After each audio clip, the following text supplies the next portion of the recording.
Greetings, fellow travelers, vagrants, explorers, wildlanders, and welcome to episode 77 of the Retro Wildlands. My name is Nomad, and this is my gaming podcast where I like to share my thoughts and experiences with a video game that I've discovered or rediscovered while roaming the gaming wildlands. Thank you very much for tuning into the show today. The weather here in the wildlands may still be a bit cold, but the campfire is hot. DD, our canine expedition leader, will be around shortly, and he has some snacks today. Come on over here, boy. What you got? Ooh, candy hearts. I love candy hearts. Oh, for me? Aw, thanks, boy. Let me see. What does this one say? I know all of your secrets, and I still love you. Well, that's kind of ominous, but hey, I love you too, boy. So, why the candy hearts, you might be wondering? Well, we're a little early, but we're coming up on Valentine's Day. It's that one time of year we celebrate those we love, even though we should be celebrating those we love year-round. But when it comes to Valentine's Day, I've always celebrated the ladies in my life. Lately, naturally, I love spending the day with my wife Justine. Before that, when I was alone in this world, I always made it a point to celebrate my mother, who still remains my number one Valentine. But this year, for Valentine's Day, while I'm personally celebrating the best females in my life, it did get me thinking about some of the other awesome females that have crossed my path. Now, on the off chance my wife happens to be listening to the show today, I just want to say, baby, this show is not what you think it's going to be. On today's episode, I had an idea for a top 10 list that I thought would be kind of fun. And maybe a little dangerous. When it comes to the ladies, there have been some amazing gals in gaming, and I wanted to highlight some of my favorites today. One of the best things about video games are the amazing characters we play as, meet, or sometimes even grow up with. When you stop to think about the characters in gaming that have made an impact, it's hard not to think about the ones that were with us during an amazing story moment, or the ones that grew alongside us as players and as people. While female characters have been around for a long time up to this point, it wasn't until I really sat back and thought about it. Some of my absolute favorite characters, and some of the most memorable ones, were female. And today, I want to give the ladies a spotlight by counting down my top 10 favorites of all time and share why I think some of these characters are so incredible. Now, to set the table, I will start off by saying this is not going to be a scientific ranking. It's not an internet poll, and my goal here isn't to call out the quote-unquote best of all time or anything. This list is my list, and I put some genuine thought into it. When building out my top 10 list, several things guided my rankings. First, personal nostalgia. Did I have fond memories growing up with this character? Second, I thought about how much character development these women get in the games that they come from. And then third, and probably the most important, how much I just like them as people and would want to hang out with them in real life. This list could certainly change down the road, so it's certainly not gospel. Oh, and I made it a point for this particular list to only pick one character from a specific game or series. As tempting as it was, this list is not flooded with Resident Evil or Final Fantasy ladies, as one would come to expect out of me, though it probably could have been if I wanted it to be. I also put a call out to the Retro Wildlands community on most of our social media pages before posting this episode, and asked the community to send in their own favorites, so as we move through the list, I'll be sprinkling in some listener comments. So think of this list less like a definitive ranking and more like a Valentine's Day campfire mixtape. Except instead of love songs, it's a celebration of the ladies who stuck with me long after the credits rolled. Alright, I think that's enough setup. Let's have some fun today and talk about some of the best characters in gaming as I count down my top 10 favorite female video game characters.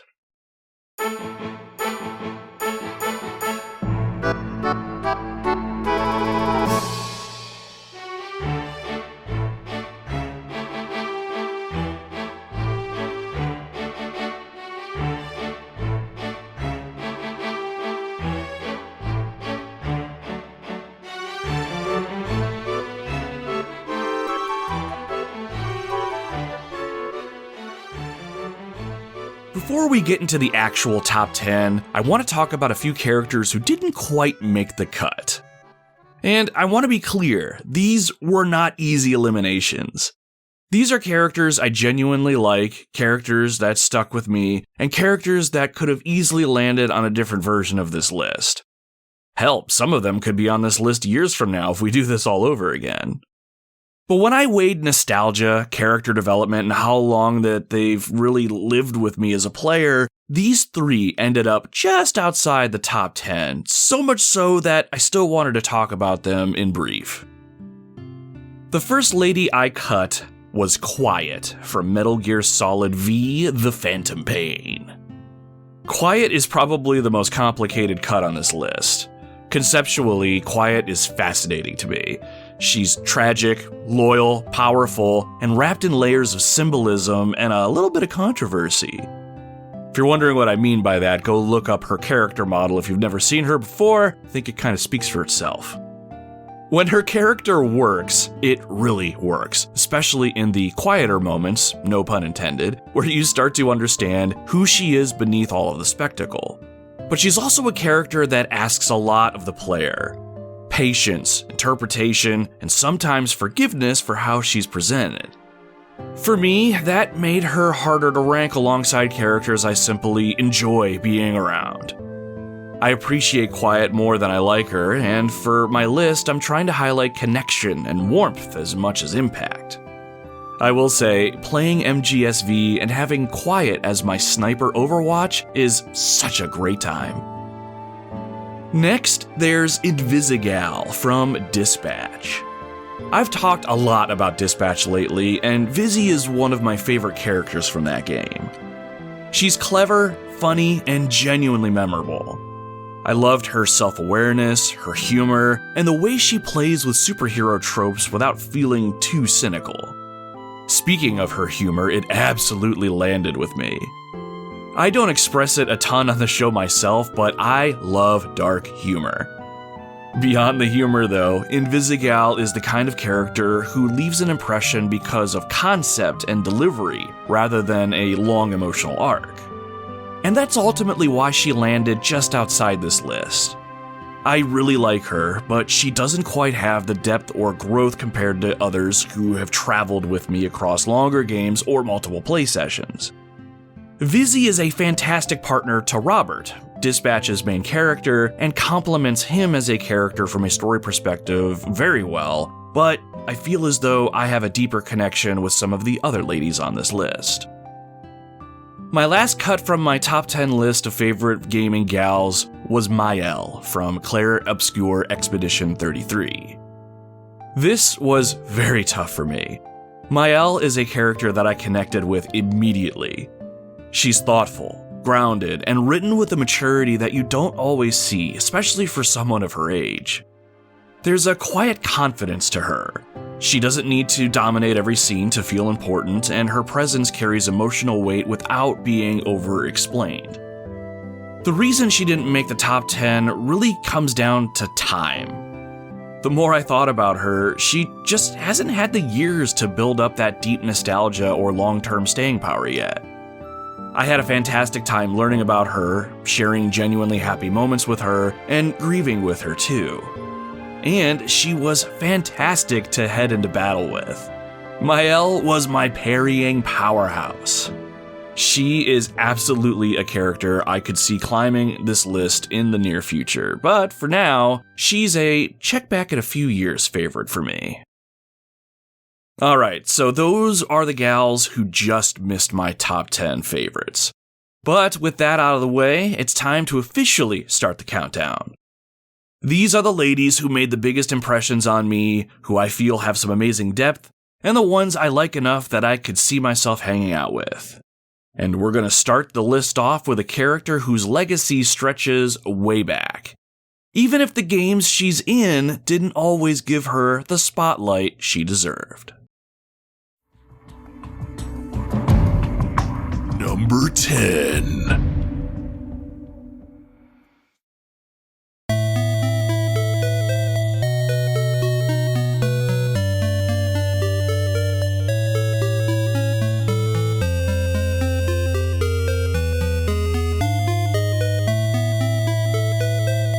Number 10 on my list is Sypha Melnades from the Castlevania series.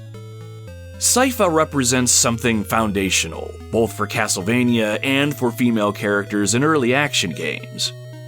Back in the era where women were often sidelined or purely decorative, Sypha stood out as a powerful magic user who was every bit as essential to the fight against Dracula as her companions were. I first spent time with Sypha in Castlevania 3 on the NES, and anytime I used her, I felt like a force to be reckoned with. Even though the game didn't give her deep characterization, her presence carried a lot of weight. She certainly was not there to be rescued, she was there to fight. Admittedly, I don't have a ton of nostalgia per se for Sypha, but thinking about her character does bring me back to the Nintendo and my adventures in Castlevania 3. For players who grew up with Castlevania 3, I'm sure she felt special. Not just because she was a woman, but because she played differently. Her magic-heavy combat made her feel strategic and distinct, and that mechanical identity helped her stand out long before character development was a standard expectation. She's a reminder of a time when personality often had to be implied, and Sypha's implied confidence, intelligence, and strength filled in those gaps naturally. Ultimately, though, Sypha is more iconic than deeply explored when it comes to the Castlevania games, though what really endeared me to her was the Castlevania animated show on Netflix, which you absolutely have to see if you haven't. In the games, though, she doesn't have the emotional arc or screen time of the characters higher on the list, but she earned her place through legacy, capability, and the impression she left on players, and myself, who encountered her early on. She's a character whose influence outpaced her dialogue, and for a list built on nostalgia, growth, and likability, that kind of quiet staying power still matters to me.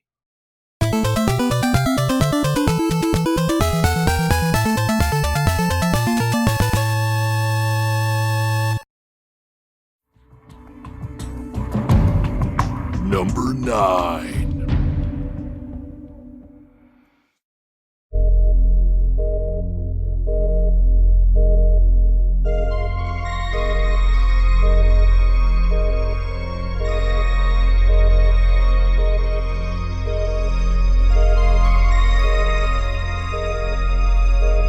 Number 9 on my list of favorite female video game characters is a character whose game needs a remake like yesterday, Capcom. And that character is Regina from Dino Crisis. Regina earns the number 9 spot because she embodies pure competence, confidence, and still manages to be human.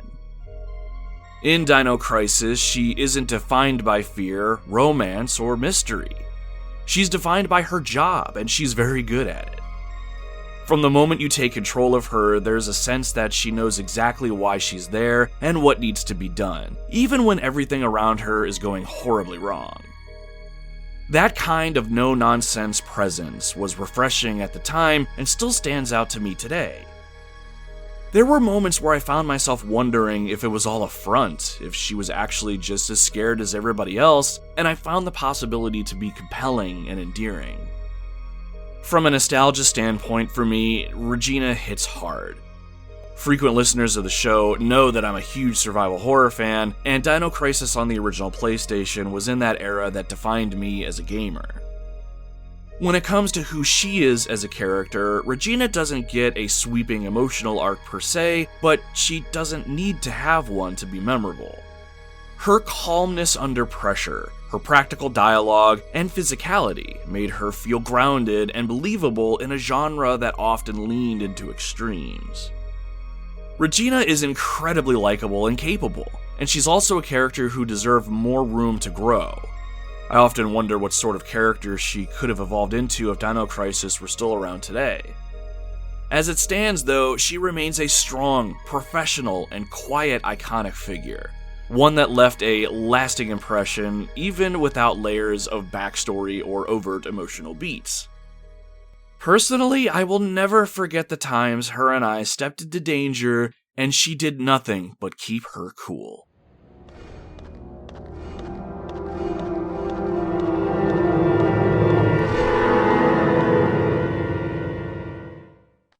That's disgusting.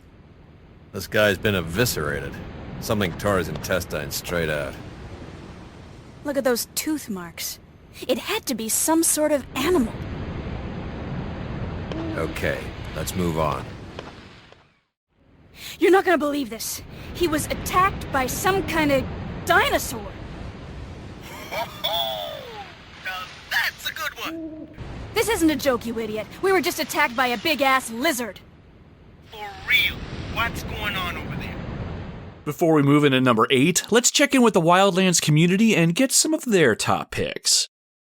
Von Geen reached out over at channel3.gg, a fantastic gamified social media platform that everyone should check out, and dropped their pick. They said, Samus. She is one of the baddest women ever. She takes on space pirates, floating brain suckers, and giant monsters all the time. Von Geen, my friend, you are not wrong. Samus is an all-timer. Space pirates, brain monsters, giant aliens, it's just another day at work for her. She is, without a doubt, one of the baddest women in gaming history, full stop. I still need to spend some time with her, and I'm hoping to do so this coming year. So far, it's just been Super Metroid, Metroid Prime, and Metroid Dread to round out my Metroid resume. There's a lot more of Samus to see for me, but already she's earned all of her clout. Thank you very much for reminding everyone why she's still part of the conversation decades later. Number 8.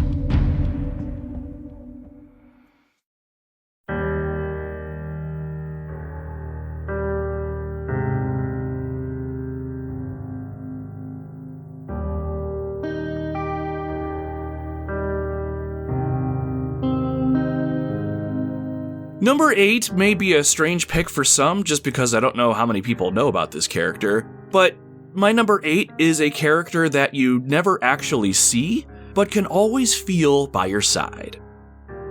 Delilah from Firewatch represents a very different kind of connection than most characters on this list. Like I mentioned, you never actually see her, you don't control her, and yet she feels incredibly present throughout the game. Almost everything that makes Delilah work comes down to writing, performance, and timing. She feels natural, funny, guarded, and occasionally uncomfortable in a way that mirrors real human conversation more than traditional video game dialogue. From a character development standpoint, Delilah is fascinating to me because so much of who she is comes through implication rather than exposition. You as the player have to piece her together through tone shifts, half-finished thoughts, and moments where she clearly wants to say more, but doesn't. That restraint makes her feel very authentic to me.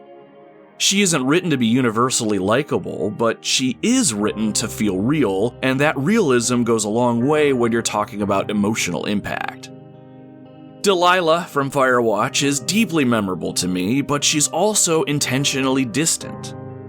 Her arc is subtle and unresolved by design, and while that ambiguity is one of her strengths, it also limits how far she can climb on a list built partially on nostalgia and long-term attachment.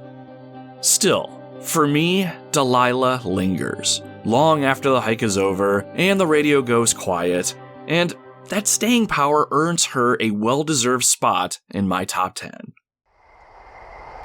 So there's this creek down the hill, and, you know what my favorite thing to do is? What's that? I love to take a bottle of whatever I have on hand, plunge it deep into the water, and let it chill in there all day. And then, on nights like tonight, when it is so disgustingly hot, I have something nice and cool to drink. I learned that from my sister in Santa Fe. She'd do that with a bottle of tequila near her house and make margaritas the size of your head.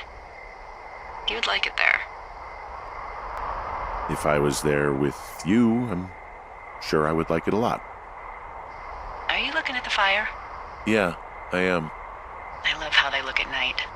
During the day, it's just smoke, but when the sun is down, you can just get lost. Yeah. I'm glad you're here. Me too. Good. I don't talk to the other lookouts as much as I talk to you. not in the same way. I know it's probably been a while since you've connected with someone the way we have. I don't mean to get all heavy, but it's been really nice. I wish I was over there. I wish you were too. We could sit outside. We could talk without these radios. We could, you know, What? What could we do? well, let me tell you. Our next community comment came in from the Remember 64 podcast over on our Blue Sky page. They said, more recently I'd say Aloy from the Horizon games. She's badass and is backed by a great voiceover performance. Retro-wise, Samus. Also badass and is in so many amazing games. And speaking of Aloy, Channel 3 Gaming spoke up on our Facebook page and said, Aloy. I've loved the series and she gets the job done. No issues with her being female in that world, great in the series. Aloy is such a strong modern pick. Ashley Birch's voice performance does so much heavy lifting, and she feels capable without ever losing her humanity. Aloy just fits her world. There's no weird friction, no justification needed. She exists, she's capable, and she gets things done. That kind of seamless integration is honestly harder to pull off than most people realize, and it's a big reason she resonates with so many players. And then, going retro with Samus? Samus is one of those characters where you almost forget how groundbreaking she was because she's just always been awesome. These characters may be 2 generations apart, but they certainly have similar energy, that is for sure. Number 7.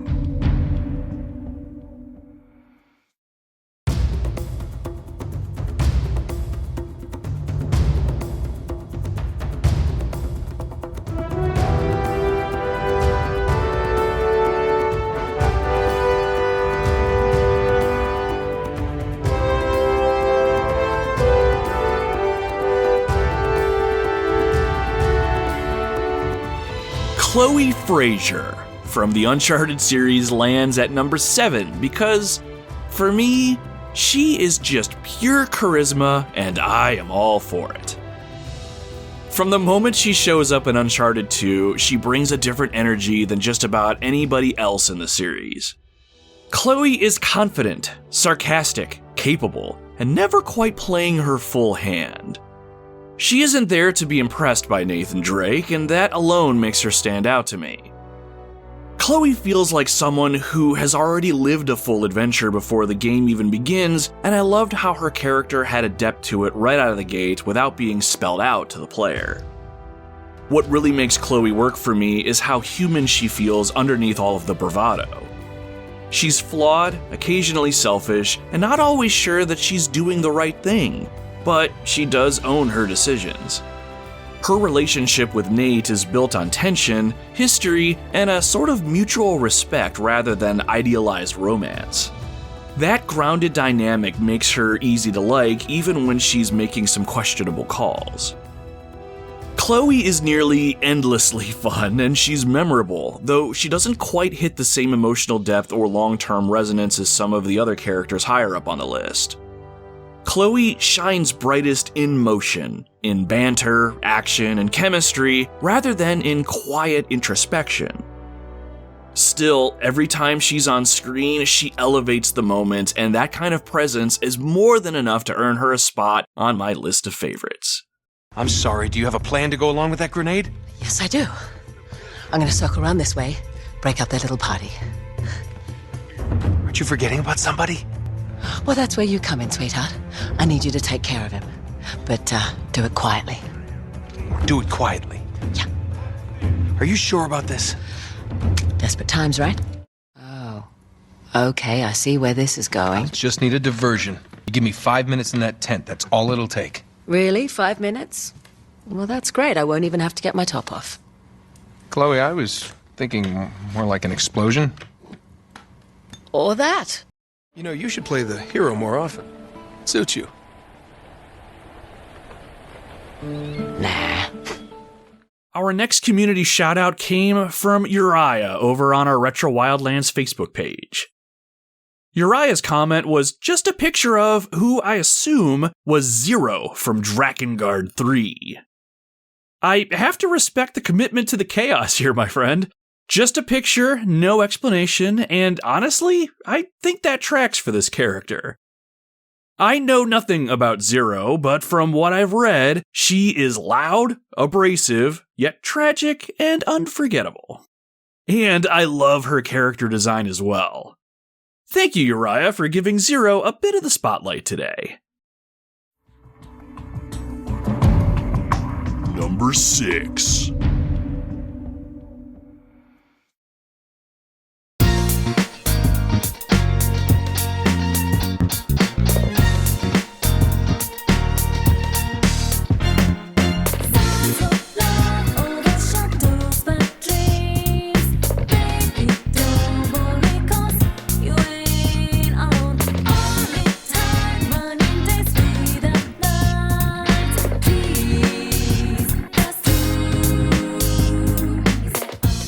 Alright, this particular pick of mine is one I could probably make a whole show about, since I've always gotten the impression the ladies from Persona 4 are highly discussed and highly debated.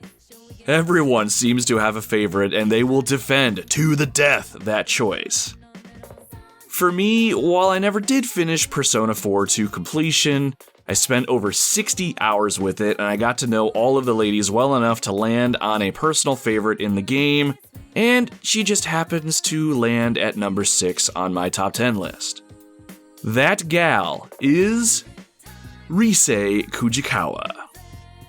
I know for a lot of you who are familiar with her, she's either higher up on your personal list or she's not on your personal list at all.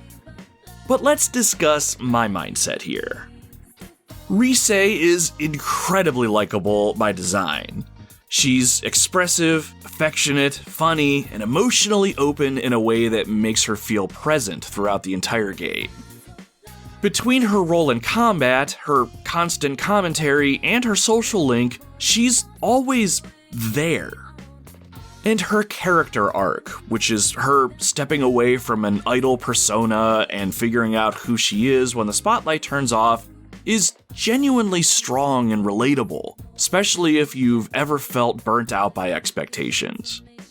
That's something that I've experienced personally, and that drew me into Rise as a person. Add on to all of that Laura Bailey's voiceover performance, and it was hard for me not to want to get to know and spend more time with Rise.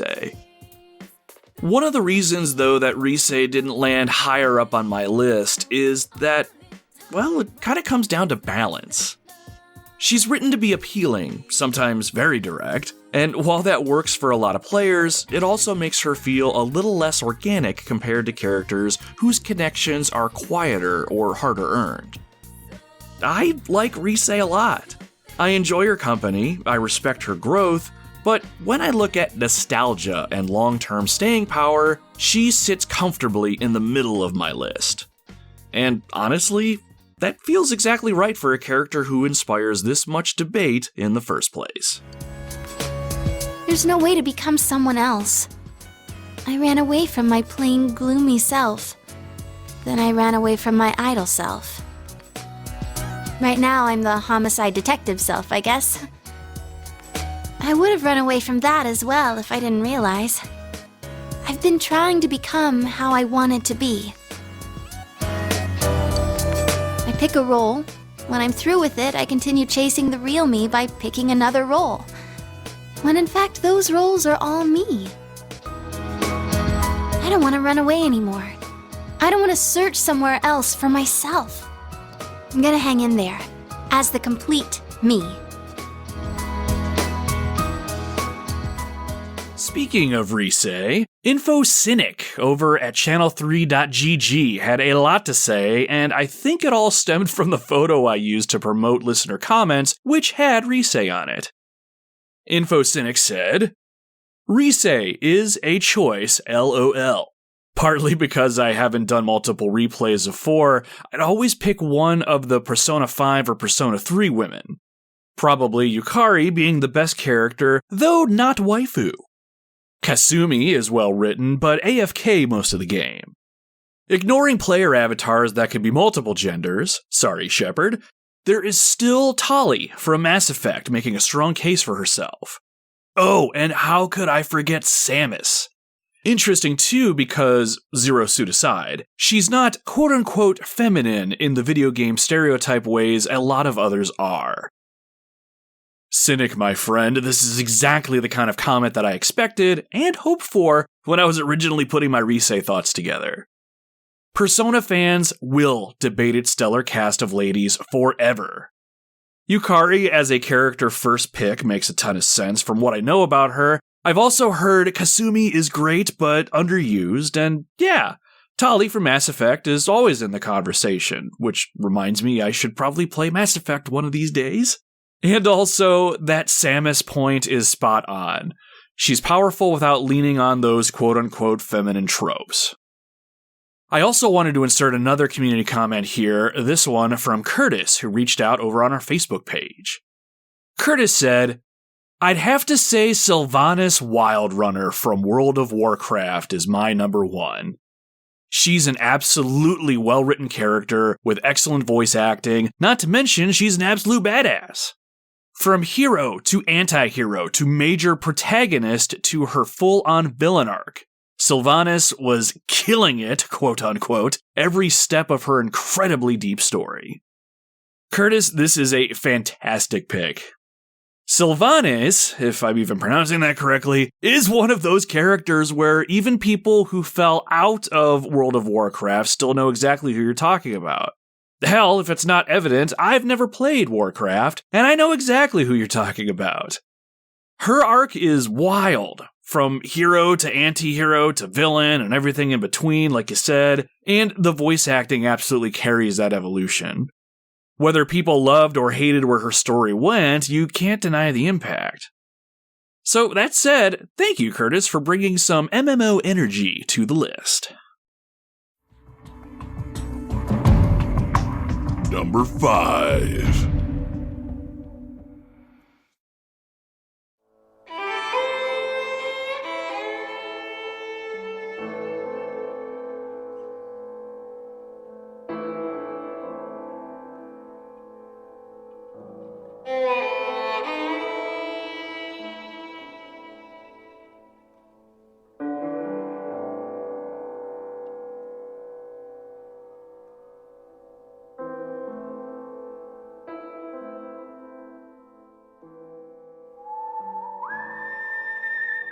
Bonnie McFarland from Red Dead Redemption comes in at number 5 because she represents a kind of strength that games don't always spotlight.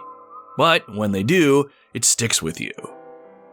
I don't need to talk about how amazing a game Red Dead Redemption is, it's pretty well known at this point, but it's worth mentioning that it's a personal favorite game of mine for all the usual reasons, and it always stuck with me because I ended up playing it to 100% completion while I was recovering from having my shoulder dislocated around the time that the game came out. That said, I had a lot of free time on my hands, and I put a lot of that into this game. When I look back at Bonnie, I smile warmly. She was one of those characters that always made me happy anytime that she was on screen. She's capable, she's hardworking, and emotionally grounded in a world that does not make room for softness. Bonnie isn't trying to be impressive, and she isn't written to steal scenes. She just is, and that authenticity makes her incredibly easy to respect and surprisingly easy to care about. For me, a lot of Bonnie's impact comes to how naturally she fits into Red Dead Redemption's world. She feels like someone who genuinely belongs there, shaped by the land, the labor, and the people around her. Her interactions with John Marston are thoughtful, and she offers a quiet moral center that contrasts beautifully with the violence and chaos of the frontier. There is no forced romance here, just mutual understanding and earned trust. Though, when I think back upon it, it's not hard to see where her heart lies whenever John does come around. Those moments were both loving but also kind of tragic, and it was hard not to feel for her in those moments. Bonnie lands at number 5 for me because while her character arc isn't loud or dramatic, it's honest and it's memorable. She's the kind of character who doesn't fade once the story moves on. You remember her because she felt real, and in turn, she makes you feel something real as well. And when I step back and I look at all the things I'm considering for this list, when I think about nostalgia, long-term impact, and sheer likability, Bonnie earns her spot right at the heart of this list. You sure know how to handle yourself. Thanks, Marston. Yes, John, thanks. You saved the ranch. If you'll excuse me, I've got chores to attend to. Hey, hold on a second over there. Sincerely, John. Thank you. Well, I did all I could, Miss McFarland. Sorry about all the damage. That gang seems to really want you out of here. Yeah, well, my father fought Indians. I scarcely think we're gonna be frightened by some white trash. White trash can be pretty frightening. Well, they don't frighten me. Good. John, my family owes you a great debt. I think you got enough debt. You saved my life. All I ask of you is this. If I get back home and get my farm started back up, you'll sell me some cattle. I prefer doing business with people I know. Of course, Mr. Marston. It'd be my pleasure. Well, you get some rest. I've got to go see how my father's bearing up. Let's check back with the community before moving to number 4 on this list. Taco Supreme, sounds tasty, who reached out over on Facebook said, Cortana, the unsung hero of the Halo franchise. A hyper-intelligent AI that ironically makes Chief feel more human. Not to mention, her own story arc is great, what with becoming infected by the Flood, going through rampancy, and eventually becoming a villain and establishing herself as the Empress of an AI empire. It's a shame the writers had her death off screen in between Halo 5 and Infinite. A sad ending for a great character. Taco, I love this answer. Cortana is such a smart pull, especially the idea that she makes Chief feel more human by contrast. Her arc is genuinely tragic, yet ambitious. Even though I am not deep on the Halo lore, it's clear to me that she deserved better. Thank you very much for shouting out a character who doesn't get enough credit for how emotionally central she was to her series. Number 4.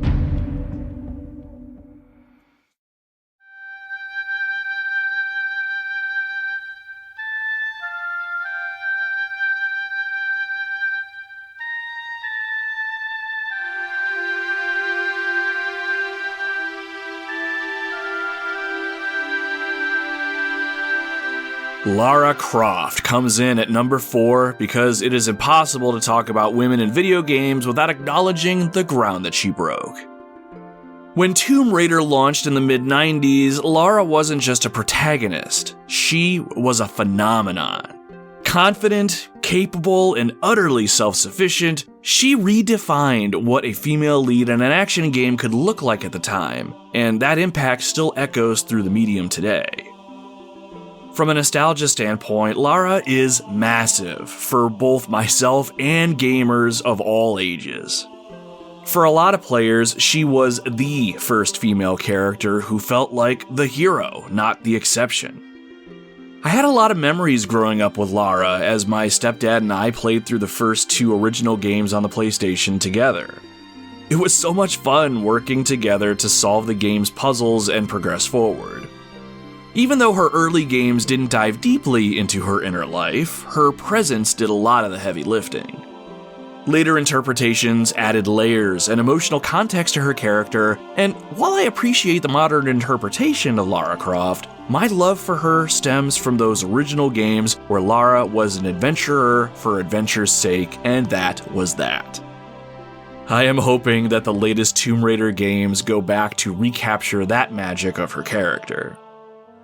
The reason Lara Croft sits at number 4 instead of higher comes down to how this list is built. She is an icon first and a deeply explored character second. I respect her immensely. I'm nostalgic for her era, and I still enjoy her games, but when weighing personal connection and character development side by side, there are a few women ahead of her who simply feel more, shall we say, intimate to me. Still, number 4 feels exactly right for a character who helped define an entire generation of gaming. Well, you have my total attention now. I'm not quite sure if I've got yours, though. Hello? I'll heel and hide you to a barn door yet. Of course. You and that driveling piece of the ski-on. You want to keep it so bad, I'll harness it right up your... Wait. We're talking about the artifact here? Damn straight we are. Right up. Hold on. I'm sorry. This piece, you say. Where's the rest? Miss Natla put Pierre DuPont on that trail. And where is that? Ha! You ain't fast enough for him. So you think all this talking is just holding me up? I don't know where his little jackrabbit frog legs are running him to. You'll have to ask Miss Natla.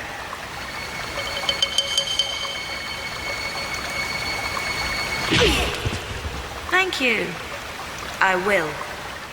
We're getting into the heavy hitters on my personal list now, but let's check in with the community again and highlight some other gaming gals. Dallas from our Facebook community wrote in and said, "So many cool female protagonists, hard to choose a favorite. Lara Croft is probably the first one that I actually remember all the way back on PS1.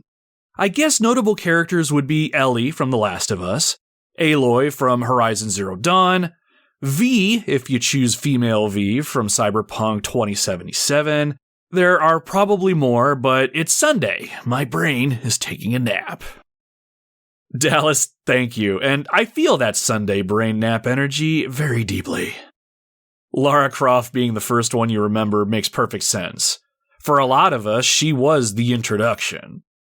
And that list that you rattled off, Ellie, Aloy, V, that's basically a greatest hits of modern female protagonist, and I appreciate you throwing so many names into the ring. Speaking of Ellie, Joel, the founder of Channel3.gg, not Joel Miller from the game, had this to say. "The Ellie and Abby combo from The Last of Us Part 2 is great."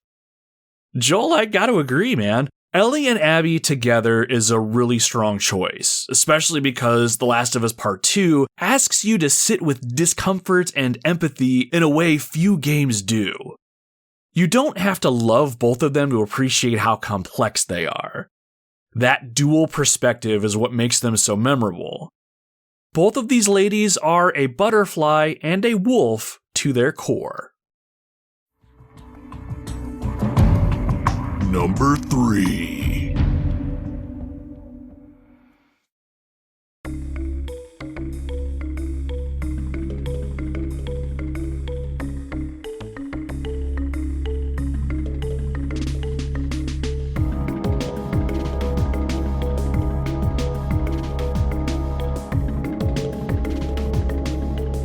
Number 3 on my list of favorite video game characters is Aya Brea from the cult classic PlayStation 1 action RPG, Parasite Eve. Aya is one of those characters where I don't even have to think that hard about why she's on this list. She just stuck for me, and even though the Parasite Eve franchise is more or less dead at this point, my experience with her continues to be memorable.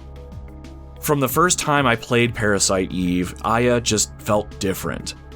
Not in a flashy way, but in a calm, self-assured way that made her feel incredibly cool without ever trying too hard.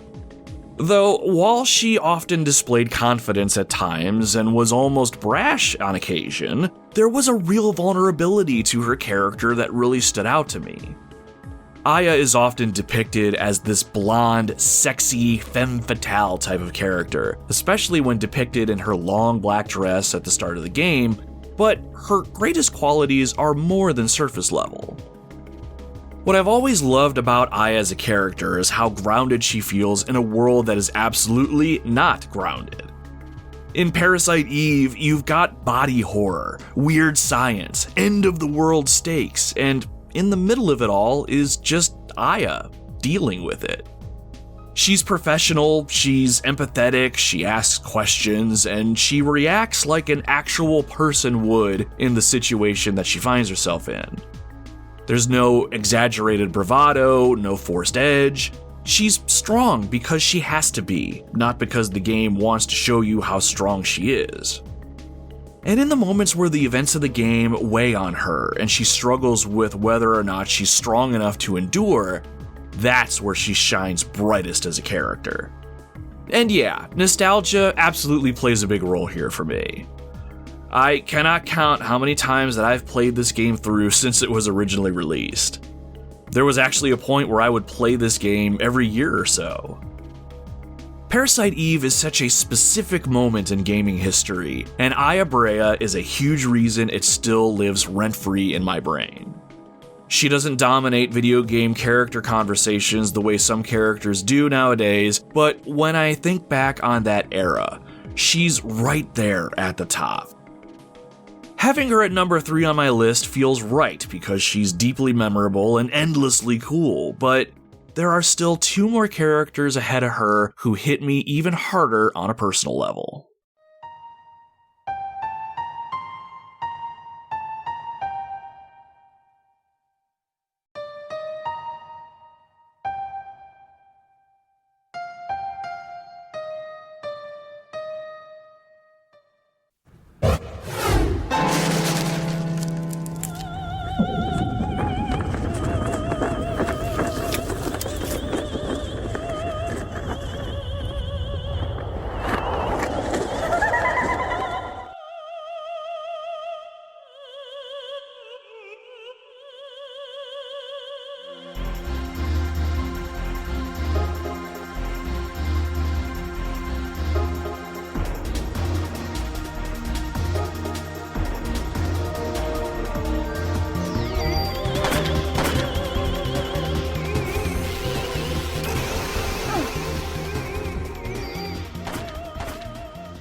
Before we continue on with the list, let's check in with Jamie Taylor, one half of the Waffling Taylors podcast, which is a podcast you should absolutely check out, by the way, who dropped a comment about their favorite female character over on our Blue Sky page.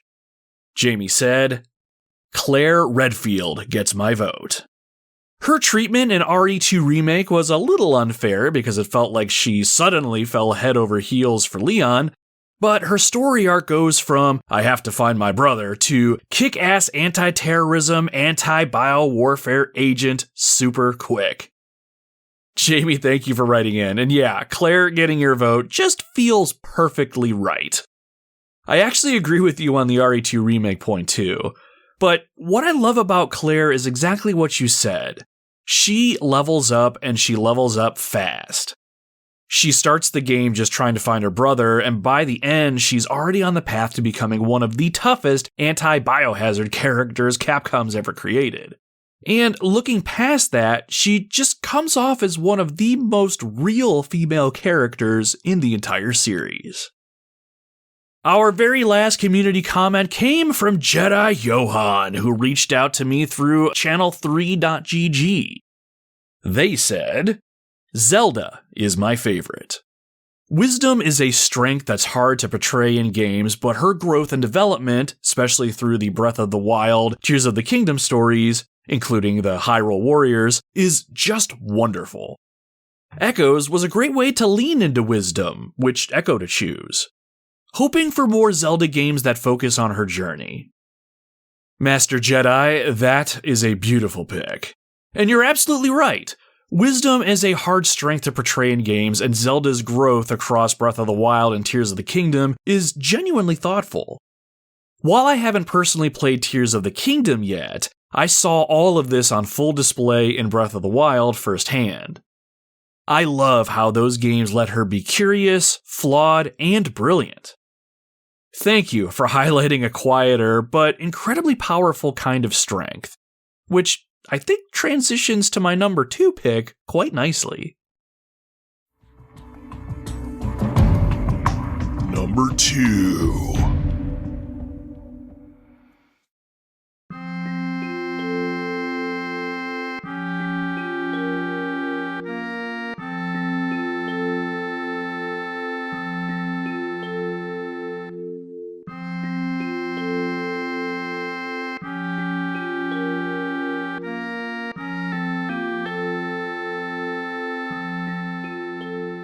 My number 2 pick has me feeling like I'm about to poke the hornet's nest a little bit, as I know a lot of you are very, very passionate about your Final Fantasy ladies.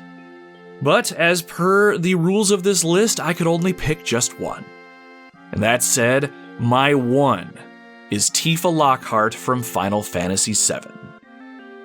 Tifa is one of those characters people don't just like. A lot of times, they grew up with her. She was the girl next door, the attractive, soft-spoken girl who you just had to know a little bit more about. When I was younger, I was more of an Aerith guy, but as I grew older and a little wiser, arguably, I started to really see what Tifa's character was all about, and why she always comes to mind when I think about not just my favorite gaming ladies, but gaming characters in general. What always stuck with me about Tifa is how quietly strong she is. She isn't the loudest person in the room, and she isn't trying to be the hero, and she doesn't need to explain herself either. Tifa is the support system. Tifa questions things, and Tifa stands her ground when it matters. And over time, you realize just how much emotional weight she's carrying with her too. Her relationship with Cloud isn't about fantasy or destiny as much as it is about shared history and trying to hold on to something real while everything else is falling apart. I saw a lot of that in the original Final Fantasy VII, and the remake really built on that for me. She complements Cloud's own character development while having an arc all of her own. And to top it all off, she could kick some serious ass, and I am here for that. The reason Tifa lands at number 2 instead of taking my top spot was very tough for me to put into words when I was originally making this list. She means different things to different people, but for me, she's deeply nostalgic, incredibly likable, and more layered than she often gets credit for.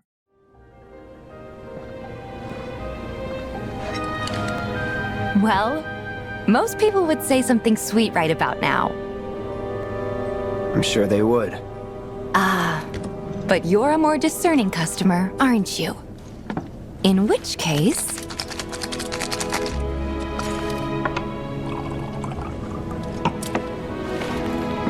our house special, the Cosmo Canyon.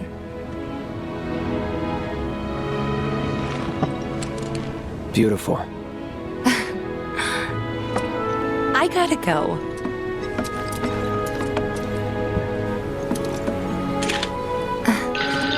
Enjoy.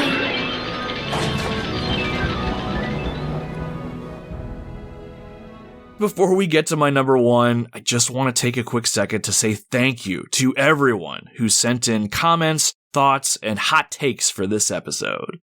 Hearing from the community always makes episodes like this feel less like a monologue, more like an actual conversation, and I am grateful that you want to have that conversation with me, my friends.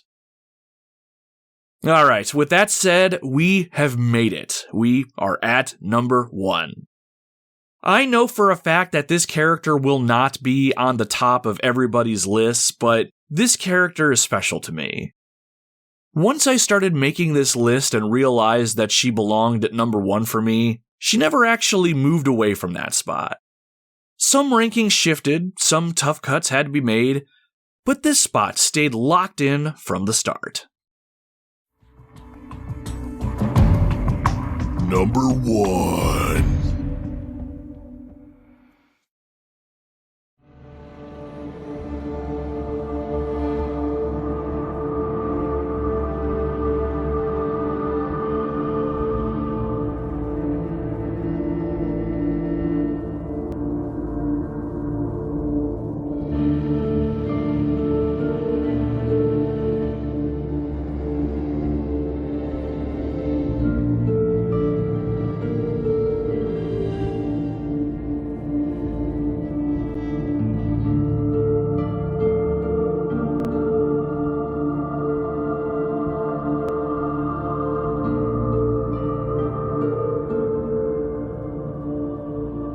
My absolute favorite female video game character is Claire Redfield from the Resident Evil series. I have to imagine that those of you who know me and know my love for Resident Evil had to be wondering which lady stood out for me against all the other amazing gals in the series. While there are some amazing ladies like Jill Valentine, Ada Wong, and even Rebecca Chambers, Claire has always been and always will be my go-to gal. When I look back on this list and go over my criteria, nostalgia, character growth, likability, Claire checks every single box without having to force anything. What I love about Claire is that she never feels like she's trying to be a hero. She's not a super soldier, she's not chasing glory, she is just someone who refuses to quit. From Resident Evil 2 onward, Claire is defined by her empathy as much as her bravery. She cares, genuinely, about Sherry, about other survivors, and she cares about doing the right thing, even when she's surrounded by evil and corruption. That compassion makes her strength feel earned, not performative. Speaking of Sherry Birkin, her presence in the story is a huge character shift for Claire that never came off as forced to me. Claire, at her core, is a tomboy. She loves motorcycles, she enjoys dating, and she's a bit of a wild card. Her brother Chris trained her up on ways to defend herself and how to use firearms. But as soon as Claire comes across Sherry in the ruins of Raccoon City, she immediately, without hesitation, shifts into caregiver mode. She uses her strength and resolve to protect those that need protecting, and Claire has no issues putting those in their place that need to be put there. As far as my nostalgia for Claire, it obviously plays a huge role here. While Jill Valentine from the original game made a huge impression on me, I immediately gravitated towards Claire when I popped in Resident Evil 2 for the first time. I couldn't tell you how many times I would play through her scenarios, and while Leon is one of my favorite overall characters, Claire is where it was at. Over the years, every time she'd come back, whether it was in Code Veronica, the Resident Evil 2 remake, or other appearances, seeing her in action reinforces why everything about her character works so well. She absolutely grows and evolves over time, but she stays Claire. Even when they took her character in the direction of anti-terror activist, where she did more fighting through her words than anything else, she'll always be that girl next door to me. Attractive without being overly sexualized, fun to be around, a pleasure to listen to, and one hell of a companion when the world goes to hell. So yeah, number 1 is Claire Redfield, and I don't think I'm budging off of that. There are a lot of incredible women in games, and I love all of the ones on this list for different reasons. But when I think about the character who stayed with me the longest, who I'm always happy to see return, and who feels like an old friend every time she shows up, it's Claire. No debate, no hesitation. She is my favorite gaming gal. My name's Claire. What's yours? Sherry. Do you know where your parents are? They both work at the Umbrella Chemical Plant, near the city limits. The chemical plant? Then what are you doing here? My mom called and told me to go to the police station because it was too dangerous to stay at home. From the look of things, I'd say she was probably right, but it's dangerous here as well. You'd better come with me. But there's something out there. I don't know what it is, but I saw it. Much larger than any of those zombies. And it's coming after me. What was that? That's what I was telling you about. It's here. Sherry, wait!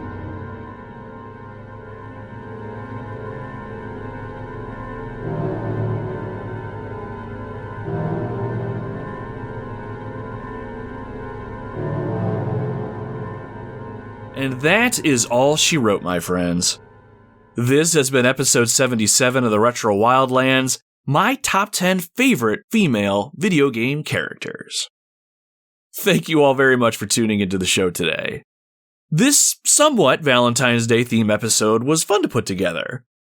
It was more than just ranking the pretty faces. This, to me, was more about appreciation. These are characters that stuck with me, characters I spent hours with, grew attached to, and still think about years later. In their own ways, they're my companions. They're comfort characters during stressful times, or just really cool people to spend time with in virtual worlds.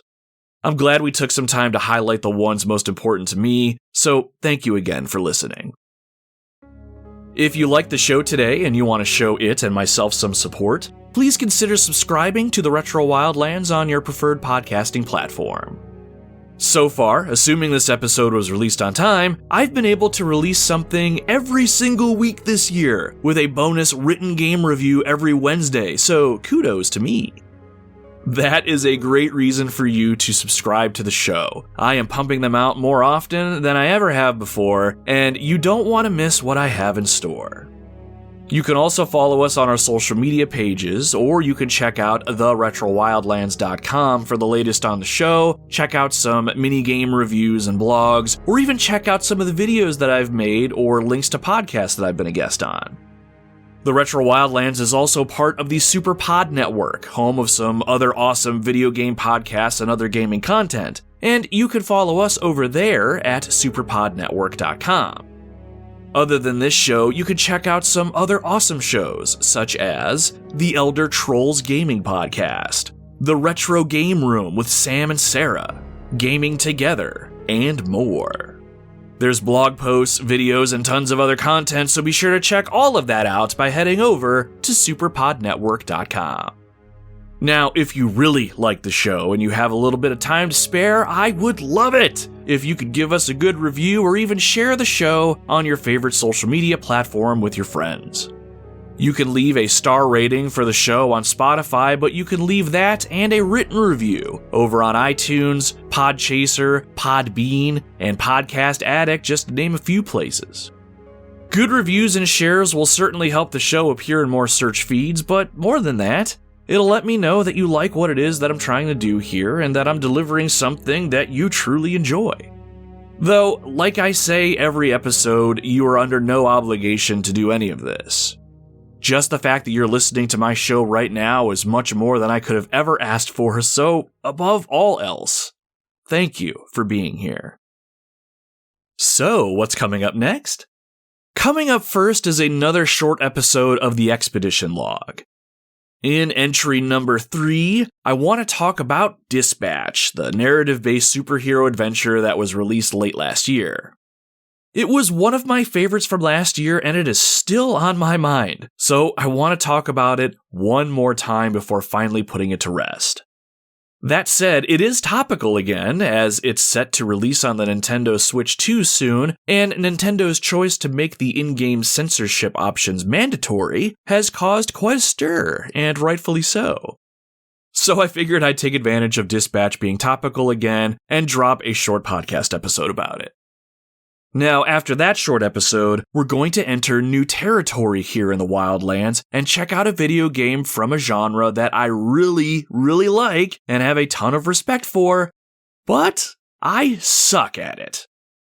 In our next long-form podcast episode, I'm going to be talking about Street Fighter II. Specifically, the Street Fighter II experience that I had on the Super Nintendo. I am not great at fighting games, but I owe it to myself and all of you to check out the game that arguably defined the genre and see if it is still as much fun to play now as it was back then. I hope you decide to join up with us when the time comes, so it's goodbye for now, my friends, and I cannot wait to see you again. Until then, my friends, my name is Nomad, and you can find me roaming the Retro Wildlands. That was a close one. That was pretty impressive back there, Sherry. It was nothing. I saw someone do that on TV once. Come on, we've got to move out. Now what's the problem? Is something following us? Hey, we still have a job to do. Let's go. Go? Oh, you can't mean... Chris, I have to find you.